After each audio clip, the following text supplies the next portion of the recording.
John மேக்ஸ்வெல்லோட code ஒன்று படித்தேன்.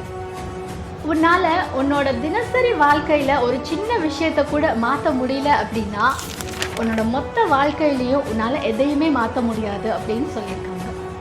நம்ம மொத்த லைஃப்னு பெருசாக தான் எப்போவுமே பார்க்குறோமே தவிர, என் வாழ்க்கையில் நான் இதை மாற்றணும், என் வாழ்க்கையில் நான் இதை சாதிக்கணும்னு நினைக்கிறோமே தவிர, அந்த சாதனையெல்லாம் நம்மளோட தினசரி பழக்க வழக்கங்களில் தான் இருக்குது அப்படின்றத நம்ம மறந்துடுறோம். இன்றைக்கி டேவை எடுத்துட்டா, இன்றைக்கி நான் எந்த வேலைக்கு ப்ரிஃபரன்ஸ் கொடுக்கணும், இன்றைக்கி நான் என்னெல்லாம் செய்யணும், இன்றைக்கி நான் எத்தனை மணிக்கு எந்திரிக்கணும், இன்றைக்கி நான் எத்தனை மணிக்கு தூங்கணும், இன்றைக்கி நான் யாரெல்லாம் சந்திக்கணும்னு இன்றைக்கி ரொட்டீனில் என்னோட டேவை என்னால் கரெக்டாக ஃபிக்ஸ் பண்ண முடிஞ்சால் என்னால் என் வாழ்க்கையில் சாதிக்க முடியும். Success is hidden in your daily routine. So நம்மளோட தினசரி வாழ்க்கையில் நமக்கு இருக்கிற பழக்க வழக்கங்களில் தான் நம்ம மொத்த வாழ்க்கையோட சக்ஸஸுமே அடங்கியிருக்கு. ஸோ நீங்கள் எதிர்காலத்தில் எப்படிலாம் இருக்கணும் அப்படின்றத உங்களோட தினசரி வாழ்க்கை தான் முடிவு பண்ணும்.